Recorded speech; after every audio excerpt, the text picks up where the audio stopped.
Okay, welcome everybody. We are going to do a brief discussion, more of an interactive conversation about library newsletters and how we can address some accessibility related to that. I'm going to record this for reference mainly today, and I've already asked those who are in attendance to put into chat for us some examples of how they are distributing newsletters from their library, either through their website or not through their website at all.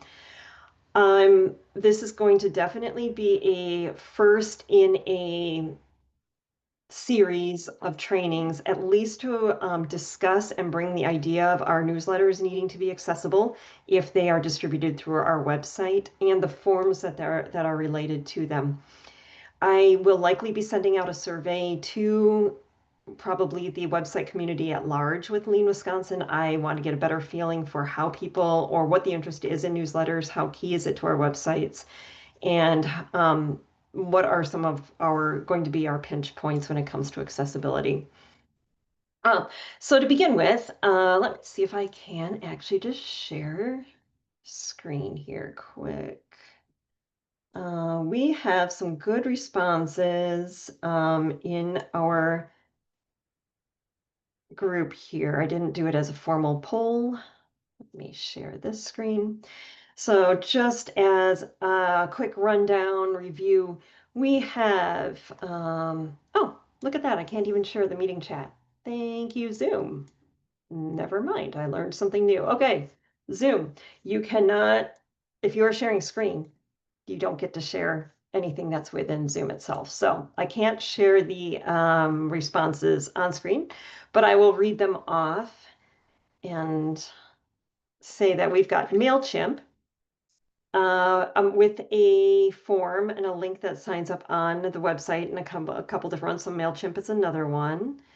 There is an email where you post a link to ones from the website. Yes. So that would be the other thing is when you post back issues on your website. So that's MailChimp. Printed monthly newsletter created in Canva and another newsletter created in MailChimp. You guys are overachievers. Several of you have more than one newsletter. And then you have the libraries who don't have newsletters, which is good. We've got a print newsletter via InDesign. InDesign, for those that don't know, is kind of like Adobe Pro, where you can create an accessible PDF within InDesign. And they are archived online as PDFs. And then an e-newsletter most months via MailChimp, so that's another good one. MailChimp again, and a hard copy form and a scan QR code for sign up. And then we have a Canva, another Canva one printed and posted on the website, and then it gets emailed directly, or they can, when they sign up through a Google form on the page. Great. So this is actually good. And again, I will probably be sending out a full survey because I want to get a better sense for some of this. It seems like MailChimp and Canva right now are the current go-tos. What I'd like to do at this point is talk a little bit about what I know about these services. So if I'm focused in the MailChimp category, there is also Constant Contact, MailPoet, and there's one other that I was trying to think of or that I had in my head, but not on paper, that are being used as that are probably the most common e-newsletter services. Vertical something. Oh, that's a new one to me. Okay. There's another one. Yep.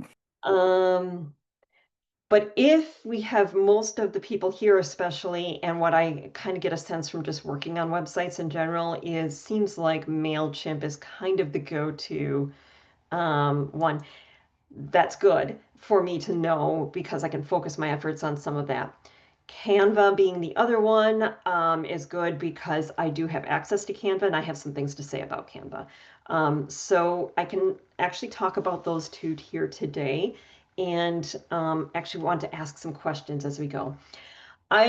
Knowing that MailChimp was probably going to be one of the common ones, I did do some investigating between what MailChimp itself says about their accessibility in email marketing.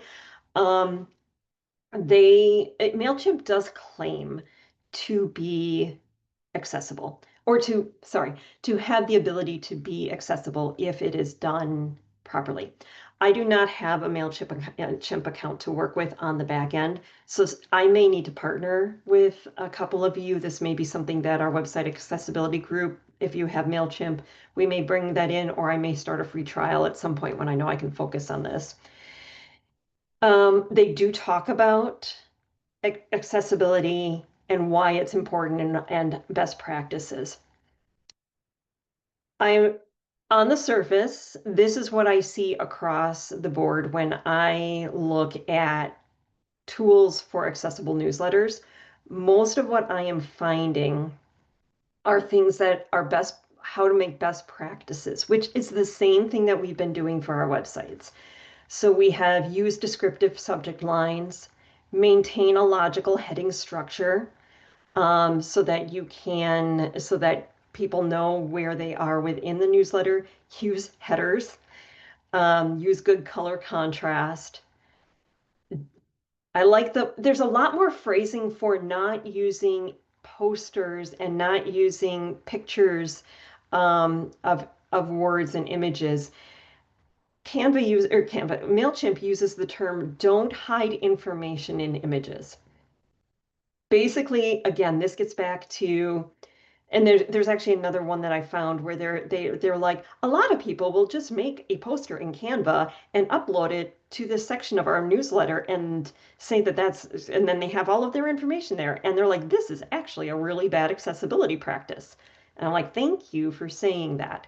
So all of the newsletter ones, when they talk about best practices, they do say don't simply make a poster and upload it to your newsletter and expect that to be in any way accessible. So this does describe making sure that you're typing in the text and you're not using images. And plus, for the people, if you're emailing it out, they're getting links where the images are blocked, so they can't see the content of your newsletter anyway. If you have some text there, they can read it in their email. I've had a lot of those where it's like you either have to download the images or go out to the website to see the images. Using proper alt text, using meaningful link text, include a plain text version of your email of your newsletter, and that may be for some of us the actual solution is to include a plain text version of your email newsletter that simply has the text and doesn't have any images or color or anything for the accessibility purpose. Again, this has a lot more to do with high-level generalities. It doesn't really talk about how you do it within MailChimp. What they do talk about, and again, this is where I either need to get a subscription or work with somebody who does have a subscription, is creating a template. And this ties into our accessible documents, where we talk about taking a Word document and creating a template with headers and the contrast and the alt text already set for logos. And this does give some examples of creating a template. An interesting thing I want to demonstrate. How do I pick it? I just had one up yesterday. Yes, I am going to use this is something of a bad example because it's not a newsletter and it's not particularly. Oh no, this is a different example. I want to use that in a second. If I take somebody's link to a newsletter and I put it into the web accessibility evaluation tool, a lot of times what I'm going to find is that the Wave even says that the newsletter is not navigable. I'm going to test Chippewa Falls if you don't mind. Let me see if I found your newsletter. So this is what happens when you come to our 201 training and you're still, and he's like, you're still in my tabs that are open. So I am going to pick on the last library I just worked with.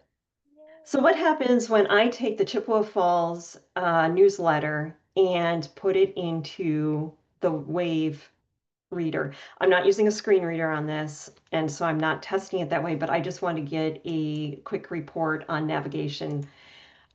It looks, just scanning it visually, it looks really nice in that this was probably a heading. This would be what I would call a heading 1. It's the title of the newsletter. It has the list of items in it.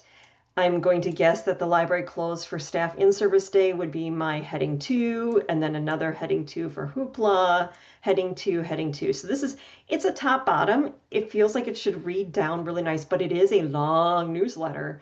So what would be really, really nice about it is if the screen reader allowed a person to hear this list of items and then be able to jump down to them as they're, rather than having to listen to the entire newsletter to get down to the Library of Things kits or becoming a friend of the library.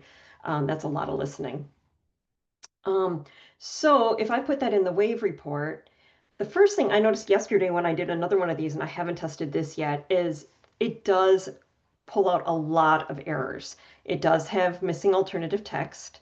It does have these suspicious links, which are unfortunate because that's what happens when you put in like a Google form. You're going to get a lot of suspicious link things. Sometimes you have to ignore it.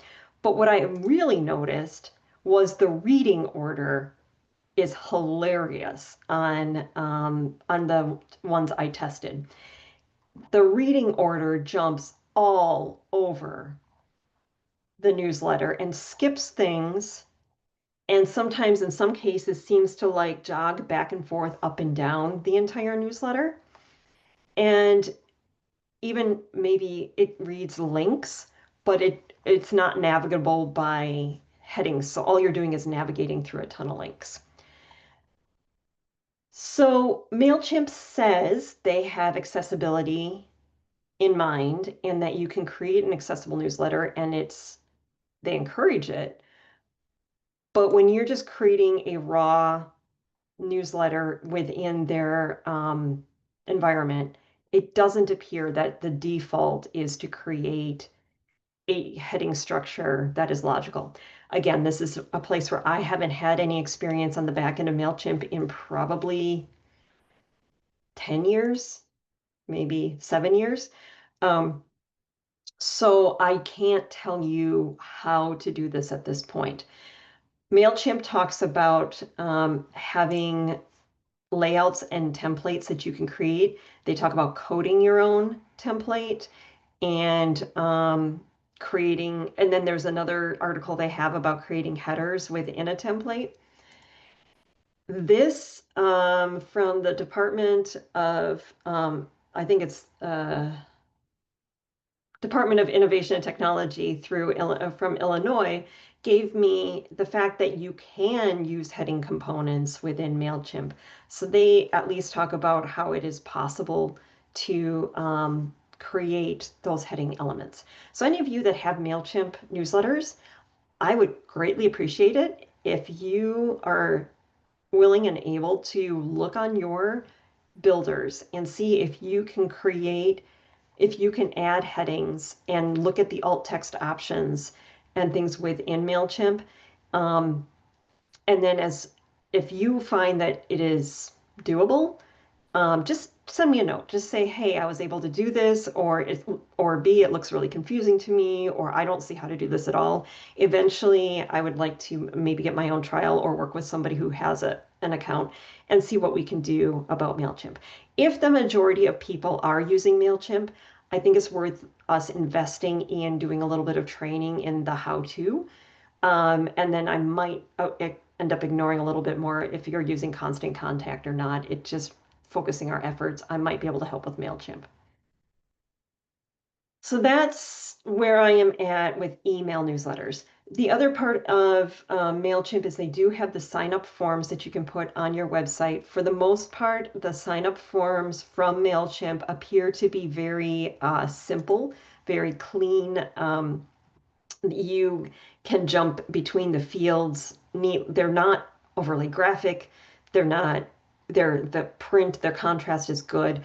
I believe that the form itself for signing up for a chip or for a MailChimp newsletter would pass all of the accessibility tests for your website. Okay, so any questions or things I should be thinking about or things you want to know related to MailChimp as an e-newsletter option for your library?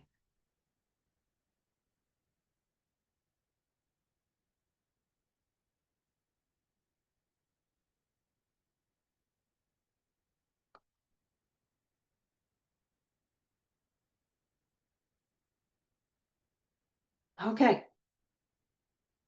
Oh, let's see.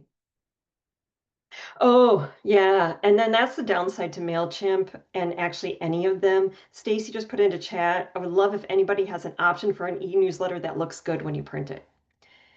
It would be so nice to make a newsletter that works both as an HTML and email newsletter and prints off without being 1,600 pages for every one page of e-newsletter. I have looked into that a couple of times. If anybody has any options for that, that would be worth trying. And you know that would be worth investigating. Um, even accessibility, given good accessibility. It's pretty tricky because the e-newsletters are actually like you see them laid out, but they're actually written in HTML. Yep, So it, it's not the same language as something to print a layout. like Word Yeah. or yep. Nope. Yep. And we can put a plugin on our websites that will help with the printing piece, although I do need to check the accessibility on that.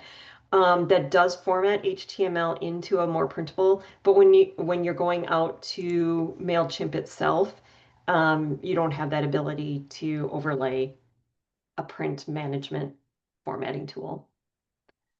Yeah, we've got a print button on all of our, if you go into the Hmm. resource portal, it has a print button. Just pick any article, doesn't matter. And so, okay, where is it? It should be right up on Should top. be right there. It should be Okay. right I there. picked the wrong one. I know. Well, and Hmm. oh, interesting. Well, we're working on it. Let me go in and look. But normally there's a print button there and it does an okay job of it, but it's not Hmm. great. And now I'm gonna run over there and see why that's, Why it's not showing up. yes, Well, but stick with us, actually stick with us, because I I'm here. do want to, yeah, do that. I will leave you with that. I also want to talk next about Canva and how disappointed I am with Canva.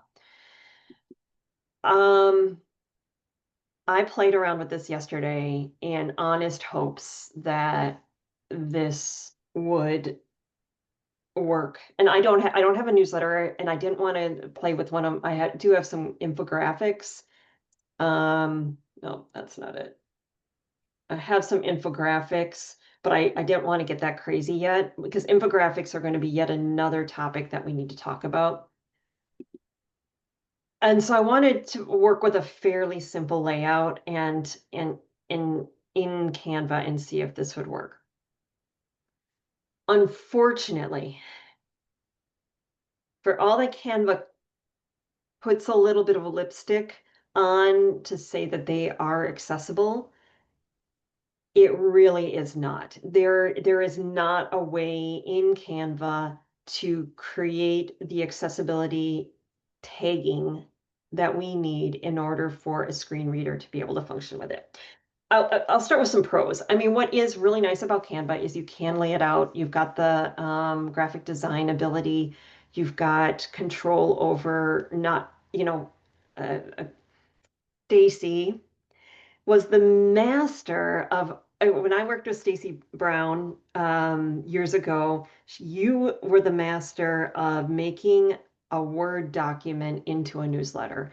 And the patience and the ability to, there's still memes out there about when you tweak one thing in Word and everything goes everywhere. Word is not made to be a graphic design tool, and yet Stacy's an example of somebody who made it work and made a great newsletter look. Canva gives us the ability to lay things out on a page in a way that actually looks nice and doesn't require Adobe Pro level publishing skills or Publisher, which by the way, Publisher is going away, so don't go back to that. What Canva does not do, what Canva does do, it does also make a public view link. So you can create a public view link that will directly post it to a website and gets around the whole PDF issue, because now it's a little bit more like the Word document idea that we're doing for accessible documents, in that you have Canva here acting as the interface for somebody who's viewing the document, which in theory would mean that what happens with Canva is as soon as you export it as anything, you lose the alt text.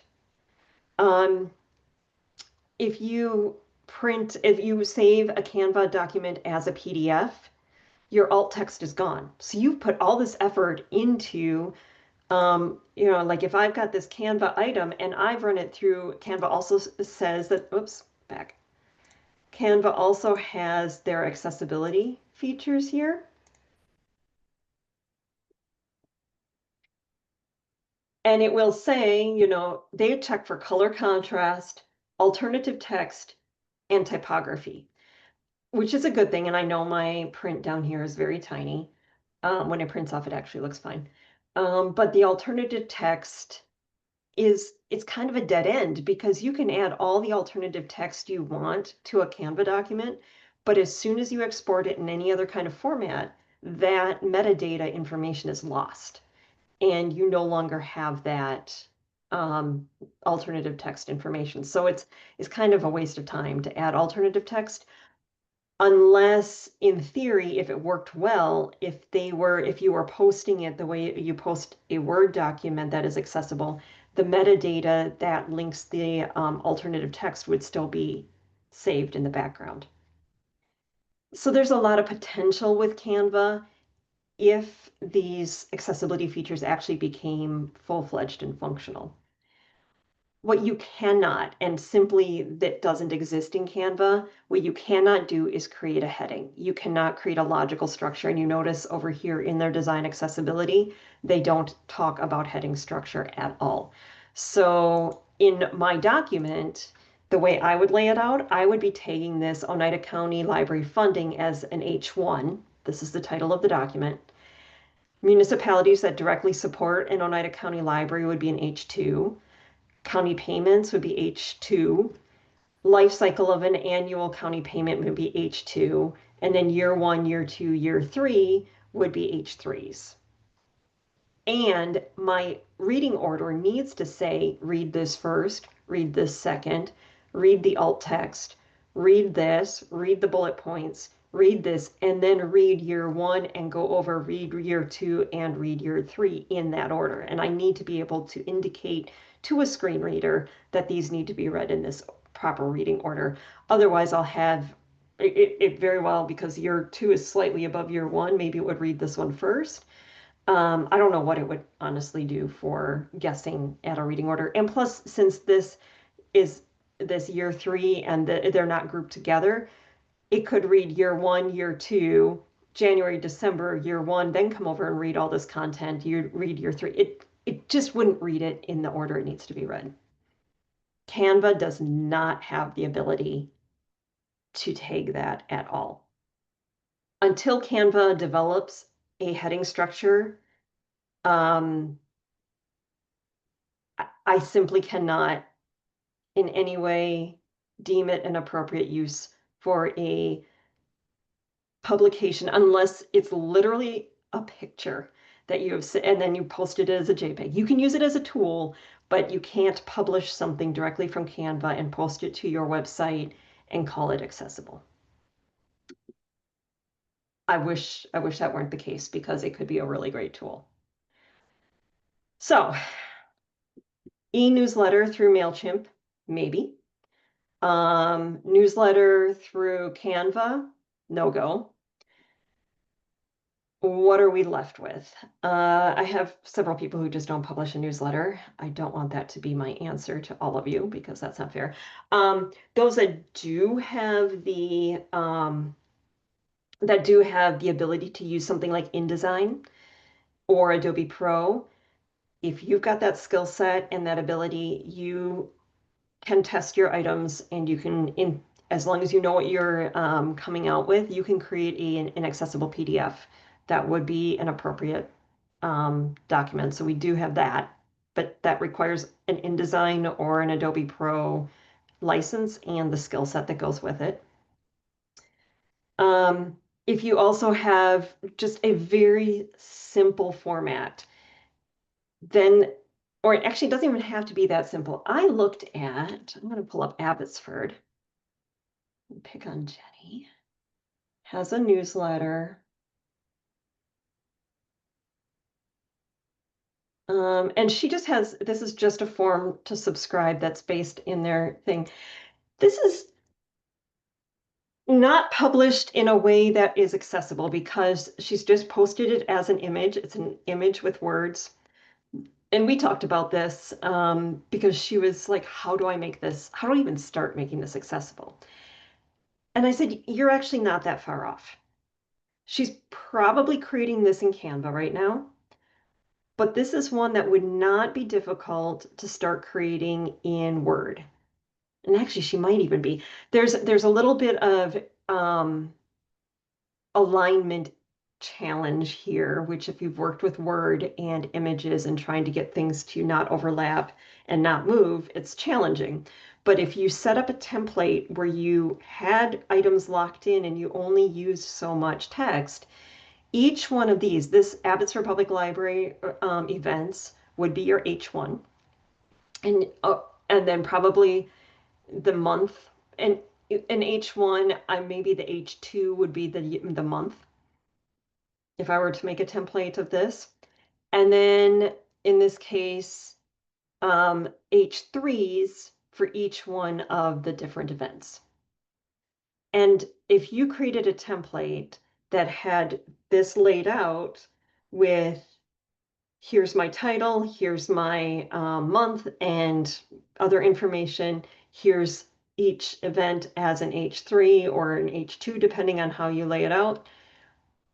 This printed in the same way that we are posting our, that we're talking about posting our other documents and policies and board packets, this can very easily work as an accessible newsletter. These images, of course, would require alt text if you're going to add them. But this is the type of thing that if you have a Canva thing going and it's not too complicated or it involved links. Like Ben said, they just do 6 to 8 teaser items and then it links out and it goes back to your website and your posts that you have more information on. This is a great way to go. Calendar is kind of the other thing about this is calendars, like trying to include a calendar in a newsletter. I would recommend linking back to your website and using your website calendar as your mainstay because that's going to be accessible. It's going to be set up in a way. And if you print a calendar for distributing within your library, more power to you. I think that is fine. And even emailing it out, like if you needed to email a newsletter that had a calendar attached, that might be a better thing. Oh, Rev has something to say about how people read newsletters. Sorry if I'm being pushy, Well, but about 80% of people who read newsletters that you send them through email are reading them on your phone. So mhm. if you are sending out a newsletter, like we have a wonderful local bookstore here, and for years, the previous owner sent out their newsletter as a PDF.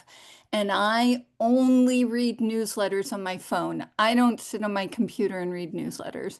And I never read that newsletter because it came out as a PDF and I couldn't see it on my phone, so I just didn't read it. So whatever way you send out a newsletter, keep in mind that more and more and more people are looking at that on their phone. And I'm just wondering, like, I love the layout. I love the pictures. It's all lovely. I'm wondering how workable it would be to use a blog feature on Divi for a newsletter. And that may be something that I can, like if you and I want to work on something and come up with a template that might just lay out and have that as almost your publisher. Like Yeah. if we can create a Divi template that has all of the, core features of a newsletter Right. and is responsive and looks decent when you print it, we Hmm. might be able to answer Stacy's issue too with how do you make an HTML that's printable? That sounds like fun to me. Let's give it a try. I'm glad you like it. This sounds like fun. But that maybe we can come on with kind of our own inbuilt thing. I do have a couple other things I want to explore, and it may be the other tools that are out there. And there's a couple of library specific tools that claim to met all of the accessibility standards. And if we can't create something in-house, is this something that we look for a system partnership subscription to something? I don't want to go down that path yet because I need to do more exploring, but creating something that would be like a Divi module template that we can give libraries and you can learn to work with as far as creating your own spaces. I think that and make it look decent when it prints would be pretty cool, I think. So, The nice thing about MailChimp is it makes people keep track of their own subscription. So you're yeah. not, you have no hands on the subscription end of it, which is super nice. But Yeah, they subscribe, they unsubscribe. And what's also really nice is you do have this past issues archive piece, mhm, yeah, which is, but maybe that's our next big thing. So I look for feedback on that. Oh, cool. The style sheet. Yeah. Okay, Ben, I like your ideas. I like the way you're thinking. Interesting. I'm going to file that away. Send us, if you don't feel like you have the ability to give us a technical solution or know anything about services that are available, that's fine. If you have technical ideas like a style sheet, send it our way. But I also and I'll put out a survey. I do think in December, I'm going to put out a survey and say, tell us your newsletter wishes. If you had something that, what are you using now? What do you like about it? And if you had a newsletter wish, what would it look like? Or, dude, I'm done. I'm not doing a newsletter. That's also a legit answer. But if you are, we want to make sure that you're using an accessible tool.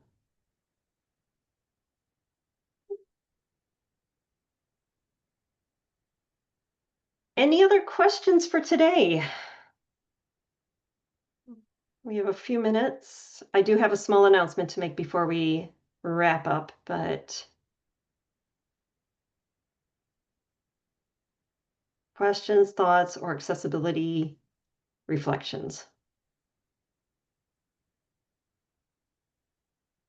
Okay, I want to make an announcement.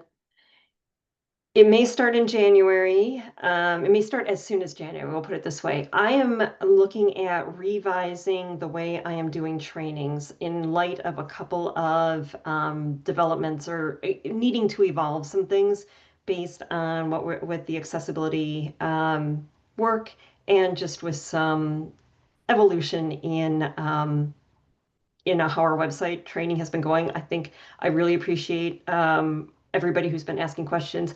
If anything, what I love about accessibility is I think we've engaged people in a different way in their websites that I don't want it to take up a ton of time, but I think people are asking really good questions and are just being more mindful of a lot of things in this world. I know that now I look at everything with more of through an accessibility lens, and I think that's a great thing.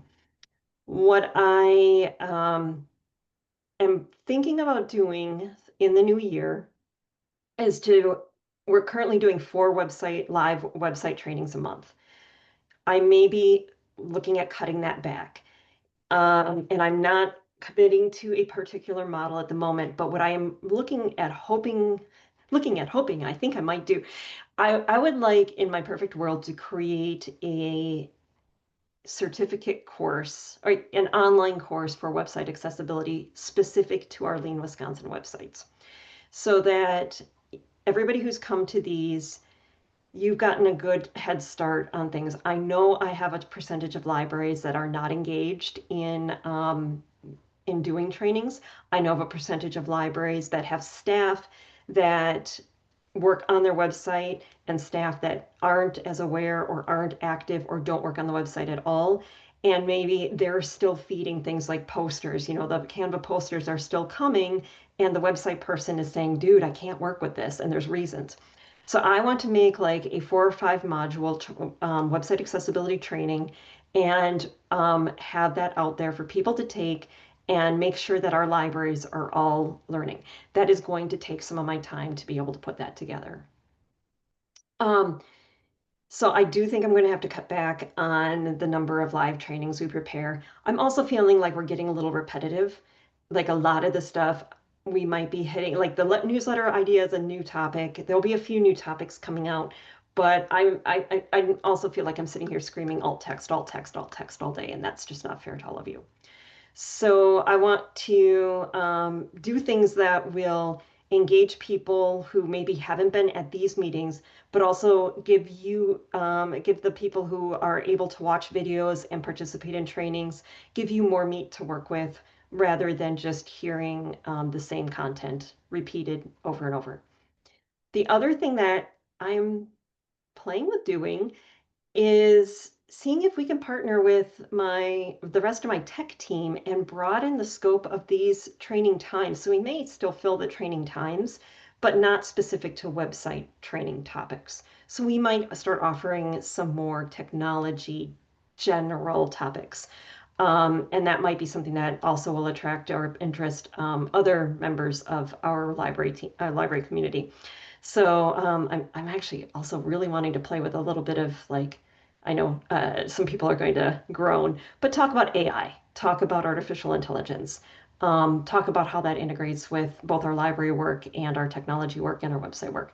So there's some other avenues, and not just that, but some other technology topics that I think inform our work with websites, but don't isn't limited to our work with websites. How to make good videos with your phone, how to make, and in some of those other technology skills. But then when you put that video on your website, how do you make sure it's accessible? Do you need to do a transcript? We just had a whole other discussion about this the other day.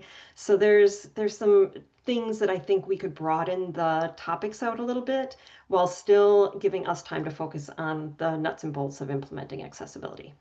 So I don't have a rock solid calendar plan for that yet, but that is the direction that I think we're going to be heading in the new year. We also have a lot of libraries that are joining us.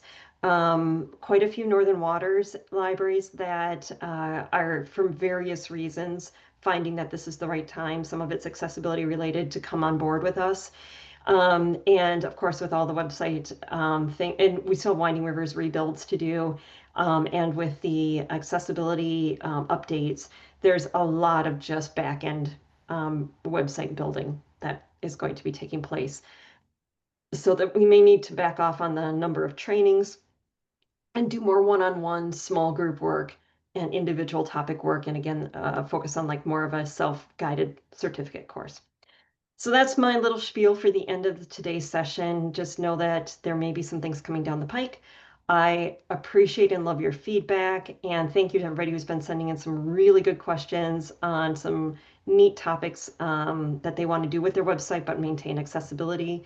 So the website help at librarieswin.org is always there for you. And we're happy to work with you on your simple issues slash challenging philosophical arguments that you're having with other staff members or projects that you want to do that might not meet an accessibility standard unless we get creative. So we can make that all happen. Thanks again. Guys, have any last questions? I will stop the recording now.